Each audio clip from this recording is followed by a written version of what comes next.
sebuah kampung kecil di pinggiran kota, berdirilah sebuah warung bakso sederhana yang tampak seperti warung bakso pada umumnya. Namun, siapa sangka warung ini memiliki daya tarik yang luar biasa. Pemiliknya, Bu Sari, seorang janda cantik berusia 35 tahun, menjadi pusat perhatian banyak orang. Ia memiliki wajah ayu khas perempuan Jawa, dengan senyum ramah yang seolah mampu meluluhkan hati siapa saja yang datang. Penampilan Bu Sari selalu rapi. Ia mengenakan kebaya modern dengan rambut panjangnya yang disanggul rapi, memberikan kesan anggun dan bersahaja. Warung itu tidak hanya dikenal karena kelezatan baksonya, tetapi juga karena keramahan Bu Sari dalam melayani pelanggan. Setiap mangkuk bakso yang disajikan terasa istimewa, dengan kuah yang kaya rasa dan bakso yang kenyal. Orang-orang dari kampung sebelah pun rela datang jauh-jauh hanya untuk mencicipi bakso Bu Sari. Keberhasilan warung ini dalam menarik perhatian banyak orang membuatnya sangat terkenal. Bahkan, saat warung lain sepi pengunjung, warung Bu Sari selalu penuh, terutama di malam hari. Namun, dalam waktu singkat, sesuatu yang aneh mulai terlihat. Dalam beberapa bulan saja, kehidupan Bu Sari berubah drastis. Ia mampu merenovasi warungnya yang semula kecil dan sederhana menjadi lebih besar dan modern. Ia juga membeli sepeda motor baru, perhiasan emas, bahkan memperbaiki rumahnya yang tadinya hampir roboh. Keberhasilan ini membuat tetangga-tetangga di sekitarnya terheran-heran. Mereka bertanya-tanya, bagaimana mungkin seorang janda yang baru memulai usaha bisa memiliki kemajuan sebesar itu dalam waktu singkat? Gosip pun mulai beredar di antara tetangga. Sebagian mengatakan bahwa Bu Sari mendapatkan warisan dari suaminya yang telah meninggal, tetapi yang lain merasa bahwa ada sesuatu yang tidak wajar. Dalam budaya kampung itu, kesuksesan yang datang secara tiba-tiba seringkali dihubungkan dengan ilmu gaib atau pesugihan. Walaupun begitu, tidak ada yang berani menuduh Bu Sari secara langsung. Mereka hanya berbisik-bisik di balik punggungnya. Sementara Bu Sari tetap melayani pelanggannya dengan senyum ramah seolah tidak ada yang terjadi. Tetangga terdekat Bu Sari, Pak Wiryo, adalah orang yang pertama kali menyadari ada sesuatu yang aneh. Rumahnya yang bersebelahan dengan warung sering membuatnya mendengar aktivitas dari dapur Bu Sari, terutama di malam hari. Suatu malam, sekitar pukul 2 pagi, ia terbangun karena mendengar suara gemericik air dari arah belakang warungnya. Rasa penasaran membuatnya mengintip dari jendela rumahnya. Dari celah kecil itu, ia melihat Bu Sari sedang mencuci sesuatu di bak mandi di belakang rumahnya. Namun, yang membuat bulu kuduknya merinding adalah warna air yang mengalir. Air itu berwarna merah gelap, menyerupai darah, dan mengalir ke selokan kecil yang mengarah ke warung. Pak Wiryo mencoba meyakinkan dirinya bahwa mungkin itu hanya cairan daging sapi yang sedang dibersihkan. Namun, pemandangan itu terus terngiang di pikirannya sepanjang malam. Esok harinya, ia memberanikan diri untuk bertanya kepada Bu Sari secara halus.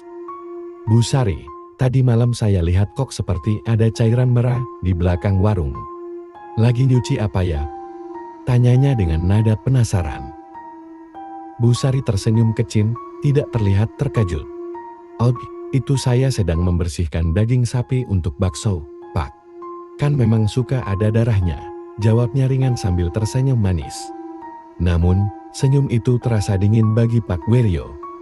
Jawaban Bu Sari seharusnya cukup meyakinkan, tetapi entah mengapa, ada sesuatu dalam cara bicaranya yang membuat Pak Wiryo merasa tidak nyaman. Sejak malam itu, Pak Wiryo mulai mengamati aktivitas Bu Sari dengan lebih cermat. Ia sering mendengar suara-suara aneh dari arah warung di malam hari, seperti gemericik air, suara benda jatuh, dan terkadang suara seperti orang berbicara sendiri. Namun, setiap kali ia mencoba mengintip, tidak ada apa-apa yang terlihat. Bu Sari selalu tampak seperti orang biasa di siang hari, tetapi di malam hari, warung itu seolah menyimpan rahasia gelap yang tidak diketahui siapapun. Keanehan tidak hanya terlihat dari aktivitas di sekitar warung, tetapi juga dari para pelanggan yang datang. Orang-orang yang sering makan di warung Bu Sari mulai menunjukkan perubahan yang mencolok. Mereka yang biasanya sehat dan ceria tampak semakin lesu dan pucat. Beberapa pelanggan bahkan terlihat kehilangan berat badan secara drastis, meskipun mereka terus kembali ke warung itu setiap hari. Yang lebih aneh, mereka yang biasanya berbicara dan bercanda saat makan, kini hanya duduk diam, memandang mangkuk bakso mereka dengan tatapan kosong. Bu Sari sendiri tampaknya tidak terpengaruh oleh perubahan ini. Ia tetap melayani pelanggannya dengan senyuman ramas, bahkan sering menambahkan bakso ekstra untuk pelanggan setia. Namun, perubahan yang terjadi pada pelanggan-pelanggannya mulai menimbulkan kecurigaan di kalangan tetangga. Mereka bertanya-tanya, apakah ada sesuatu dalam bakso Bu Sari yang membuat orang-orang begitu terobsesi? Desas-desus mulai beredar bahwa Bu Sari menggunakan ilmu hitam untuk membuat pelanggannya terus datang ke warung. Ada yang mengatakan bahwa ia mencampurkan ramuan khusus ke dalam kuah bakso. Sementara yang lain percaya bahwa ia melakukan ritual pesugihan untuk menarik pelanggan. Namun, tidak ada bukti konkret yang mendukung tuduhan ini. Warung Bu Sari tetap ramai, meskipun rasa takut mulai menyelimuti beberapa orang. Seorang pemuda bernama Dani, yang bekerja sebagai pengantar bahan baku untuk warung Bu Sari, juga merasakan sesuatu yang tidak wajar. Dani sering mengantarkan daging sapi dan bumbu-bumbu ke warung Bu Sari di malam hari, karena itulah waktu yang diminta oleh Bu Sari. Suatu malam, ketika Dani datang untuk mengantar pesanan, ia mendengar suara pria tua berbicara di dapur. Suara itu terdengar serak dan berat, seperti seseorang yang sedang marah. Dani merasa bingung, karena ketika ia masuk ke dapur, ia hanya melihat Bu Sari berdiri sendirian. Tidak ada orang lain di sana, tetapi suara itu masih terdengar, seolah-olah berasal dari sudut ruangan yang gelap. "Ada apa, Dani?" "Kok bengong?" tanya Bu Sari dengan senyuman manis, tetapi tatapannya terasa menusuk. Dani merasa merinding, tetapi ia mencoba bersikap biasa. "Enggak, Bu, saya kira tadi ada orang lain di sini," jawabnya sambil menaruh bahan baku di meja. Bu Sari hanya tersenyum dan berkata, "Di sini cuma saya kok. Mungkin kamu capek, Dani, istirahatlah." Dani segera pergi dari sana, tetapi pengalaman itu terus menghantui pikirannya. Ia menceritakan apa yang terjadi kepada teman-temannya, dan cerita itu segera menyebar ke seluruh kampung. Malam Jumat Kliwon, kampung itu diliputi oleh suasana yang lebih sunyi dari biasanya. Langit gelap tanpa bintang, dan angin malam berhembus dingin. Pak Wiryo, yang masih penasaran dengan apa yang terjadi di warung Bu Sari, memutuskan untuk mengintip lagi dari jendela rumahnya. Ketika ia melihat ke arah dapur, ia melihat Bu Sari membawa sesuatu yang terbungkus kain hitam. Ia tampak mengucapkan sesuatu, seperti mantra, yang diulang-ulang dengan suara pelan.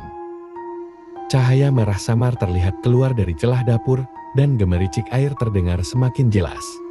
Pak Wiryo mencoba mendengar lebih seksama, tetapi yang ia dengar hanya suara seperti tangisan yang bercampur dengan tawa lirih. Pemandangan itu membuat bulu kuduknya berdiri. Ia yakin bahwa Bu Sari sedang melakukan sesuatu yang tidak wajar. Namun, Pak Wiryo tidak berani melaporkan apa yang dilihatnya. Ia takut terkena kutukan atau balasan dari apapun yang melindungi Bu Sari. Ia hanya bisa berdoa agar kecurigaannya tidak benar dan berharap tidak ada yang menjadi korban dari apapun yang dilakukan Bu Sari di dapur itu.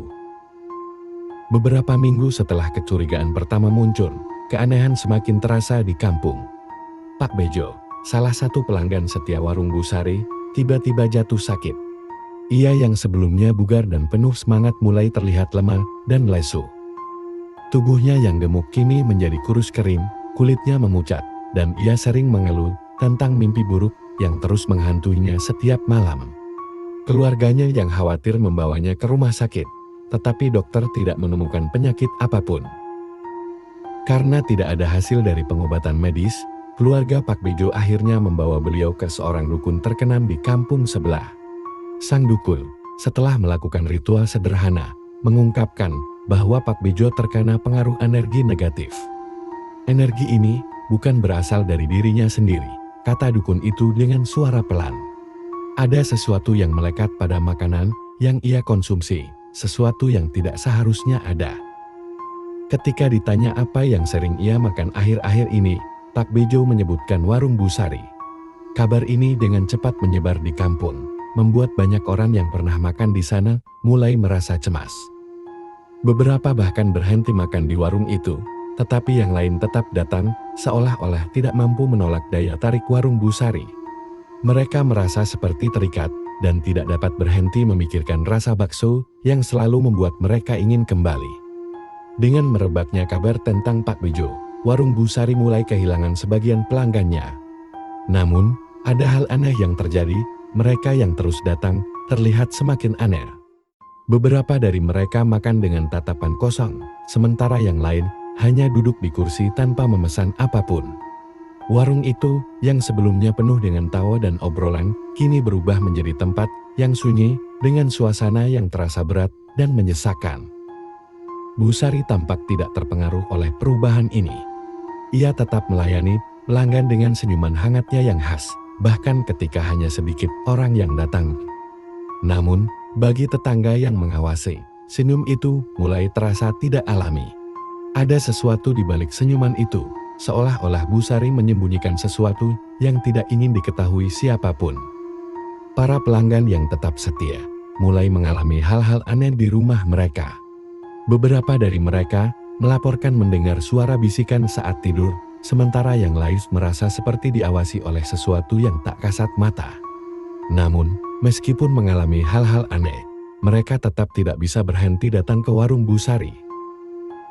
Dani, pemuda yang sering mengantarkan bahan baku ke warung Bu Sari, merasa bahwa ia harus mencari tahu apa yang sebenarnya terjadi. Ia tidak bisa melupakan pengalaman mendengar suara pria tua di dapur Bu Sari. Pada suatu malam, ia memutuskan untuk mengintip ke dalam warung setelah selesai mengantarkan bahan baku. Ketika ia mendekati dapur, ia melihat Bu Sari berdiri di depan sebuah meja kecil dengan kain hitam di atasnya. Ia tampak berbicara kepada sesuatu, tetapi Dani tidak bisa melihat apa yang ia ajak bicara. Kemudian, Dani melihat Bu Sari membuka kain hitam itu, memperlihatkan benda-benda aneh seperti boneka kecil, rambut, dan benda lain yang tampak menyeramkan. Suara yang keluar dari mulut Bu Sari berubah menjadi seperti gumaman yang tidak bisa dimengerti. Dani segera melangkah mundur dengan tubuh gemetar, tetapi ia tidak sengaja menyenggol sebuah kaleng di dekat pintu. Bu Sari langsung menoleh ke arahnya dengan tatapan tajam. "Siapa di sana?" tanyanya dengan suara yang terdengar lebih serak dari biasanya. Dani tidak menjawab, ia langsung lari secepat mungkin. Sejak malam itu, Dani tidak pernah kembali mengantarkan bahan baku ke warung Bu Sari. Pada malam Jumat Kliwon berikutnya, suasana di kampung semakin mencekam. Warga yang tinggal dekat dengan warung Bu Sari melaporkan melihat cahaya merah yang terang keluar dari dapur warung.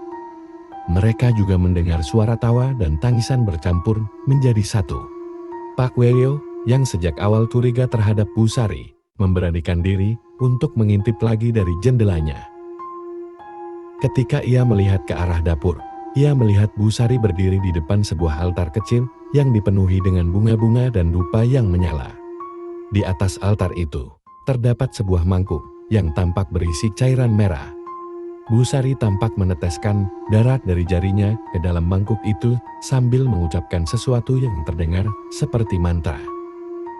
Namun, yang paling mengejutkan adalah bayangan besar yang muncul di belakang Bu Sari. Bayangan itu tampak seperti sosok pria tinggi dengan mata merah menyala. Sosok itu tidak memiliki bentuk yang jelas, tetapi kehadirannya terasa begitu nyata. Pak Wiryo hampir saja berteriak, tetapi ia menutup mulutnya dengan tangan agar tidak ketahuan. Ia segera menjauh dari jendela dan berdoa agar dirinya tidak terkena kutukan. Setelah malam Jumat Kliwon itu, kondisi Bu Sari mulai berubah drastis. Wajahnya yang sebelumnya cantik dan berseri-seri kini tampak pucat dan tirus. Ia sering terlihat berbicara sendiri di dalam warung, bahkan saat tidak ada pelanggan. Suaranya terdengar seperti berbisik, tetapi tidak ada yang tahu apa yang ia bicarakan. Warungnya yang dulu selalu ramai kini mulai sepi. Hanya beberapa pelanggan tetap yang masih datang, tetapi mereka pun tampak ketakutan setiap kali berada di sana. Warga kampung mulai menjauhi warung itu dan desas-desus tentang pesugihan semakin kuat. Bu Sari terlihat semakin jarang keluar dari warungnya, seolah-olah ia menghindari dunia luar. Pada suatu malam, seorang warga yang lewat di depan warung melaporkan melihat bayangan besar berdiri di dekat pintu masuk gang. Bayangan itu tampak seperti makhluk yang sama yang dilihat Pak Wiryo sebelumnya. Setelah kejadian itu, warga sepakat untuk tidak lagi mendekati warung Bu Sari. Mereka percaya bahwa tempat itu telah menjadi tempat tinggal bagi makhluk gaib yang mengerikan. Kabar tentang perubahan drastis pada kondisi Bu Sari membuat beberapa warga penasaran. Beberapa orang yang nekat memeriksa area belakang warungnya pada malam hari melaporkan menemukan sisa-sisa persembahan yang tidak wajar. Mereka melihat mangkuk-mangkuk kecil dengan cairan merah gelap yang sudah mengering, lilin-lilin hitam yang meleleh hingga habis, dan bunga-bunga layu yang disusun dalam bentuk aneh. Ada juga kain hitam yang dibiarkan menggantung di pohon belakang warung, memberikan suasana menyeramkan bagi siapapun yang melihatnya. Keadaan semakin memanas ketika seorang anak kecil secara tidak sengaja masuk ke dalam dapur warung saat bermain petak umpet. Anak itu berlari pulang dengan wajah pucat, mengatakan bahwa ia melihat ibu besar dengan mata marah berdiri di belakang Bu Sari. Cerita itu segera menyebar, membuat warga semakin yakin bahwa Bu Sari tidak hanya melakukan pesugihan, tetapi juga melibatkan makhluk gaib yang menyeramkan. Warga mulai berkumpul untuk membahas apa yang harus dilakukan. Namun, tidak ada yang cukup berani untuk mengonfrontasi Bu Sari secara langsung. Mereka takut terkena kutukan atau malah menjadi korban selanjutnya dari praktik gaib yang diduga dilakukan di warung itu. Pada malam Jumat Kliwon berikutnya, sesuatu yang mengerikan terjadi. Beberapa warga yang tinggal dekat dengan warung melaporkan bahwa mereka mendengar suara tangisan keras dari arah warung Bu Sari. Tangisan itu bercampur dengan suara tawa serak yang membuat siapapun yang mendengarnya merasa merinding. Ketika beberapa orang memberanikan diri untuk melihat, mereka melihat cahaya merah menyala terang dari dapur warung, seolah-olah ada api yang berkobar di dalamnya. Namun, saat mereka mencoba mendekati, semuanya tiba-tiba menjadi sunyi. Ketika mereka membuka pintu dapur yang tidak terkunci, mereka menemukan Bu Sari tergeletak di lantai, tidak sadarkan diri. Di sekelilingnya, terdapat bungkusan kain hitam, mangkuk berisi cairan merah, dan sebuah boneka kecil yang dipenuhi jarum. Wajah Bu Sari tampak begitu pucat, seolah-olah seluruh energinya telah tersedot habis. Warga segera memanggil dukun setempat untuk membantu, tetapi Bu Sari tidak pernah sadar kembali. Dukun itu mengatakan bahwa energi Bu Sari telah diambil oleh entitas yang selama ini membantunya. Inilah harga yang harus dibayar oleh mereka yang bermain dengan dunia gaib, kata dukun itu dengan nada serius. Setelah kematian Bu Sari, warga yang penasaran memutuskan untuk memeriksa seluruh area warung. Di dapur, mereka menemukan benda-benda yang semakin memperkuat dugaan bahwa Bu Sari telah melakukan pesugihan. Di antaranya adalah boneka-boneka kecil yang diikat dengan tali, gulungan kertas bertuliskan mantra dalam bahasa kuno, dan kain hitam yang penuh dengan simbol-simbol aneh. Yang paling mengejutkan adalah sebuah pot kecil yang berisi cairan kental berwarna merah gelap. Dukun yang dipanggil untuk memeriksa mengatakan bahwa cairan itu adalah campuran darah manusia dan binatang yang digunakan dalam ritual untuk memberi makan entitas gaib. Di sudut dapur, mereka juga menemukan beberapa barang milik pelanggannya, seperti cincin, gelang, dan benda-benda pribadi lainnya. Barang-barang ini diyakini sebagai pengorbanan yang secara tidak sadar diberikan oleh pelanggan kepada entitas yang membantu Bu Sari. Warga segera membersihkan warung itu, tetapi mereka tidak berani membuang benda-benda aneh tersebut. Dukun menyarankan agar semua barang itu dikubur di tempat yang jauh dari kampung untuk menghentikan energi negatif yang masih tersisa. Setelah kejadian itu, warung Bu Sari ditinggalkan begitu saja. Tidak ada yang berani membuka kembali warung tersebut, meskipun lokasinya strategis dan sebelumnya sangat populer. Tempat itu menjadi kosong dan terlantar, dengan pintu dan jendela yang dibiarkan tertutup rapat. Namun, suasana angker di sekitar warung tidak hilang begitu saja. Beberapa orang yang lewat di malam hari melaporkan melihat bayangan Bu Sari berdiri di depan warung, mengenakan kebaya hitam dan memandangi jalanan dengan tatapan kosong. Yang lain mengatakan bahwa mereka mendengar suara gemericik air dan tawa lirih dari arah dapur, meskipun tidak ada siapapun di sana. Warung itu akhirnya dianggap sebagai tempat angker oleh warga setempat. Tidak ada yang berani mendekat, terutama pada malam Jumat Kliwon. Bahkan, anak-anak yang bermain di sekitar area itu sering diperingatkan untuk menjauh agar tidak diambil oleh arwah Bu Sari atau entitas yang pernah ia panggil. Kisah Bu Sari menjadi pelajaran berharga bagi warga kampung. Kesuksesan yang diraih dengan cara instan seringkali memiliki konsekuensi yang mengerikan. Bu Sari mungkin mendapatkan kekayaan dan popularitas dalam waktu singkat, tetapi harga yang harus ia bayar sangat mahal. Ia kehilangan jiwanya, reputasinya, dan akhirnya hidupnya sendiri karena memilih jalan gelap untuk mencapai keinginannya. Pesugihan mungkin tampak seperti solusi cepat untuk mengatasi masalah hidup, tetapi dampaknya tidak hanya dirasakan oleh pelaku, melainkan juga oleh orang-orang di sekitarnya.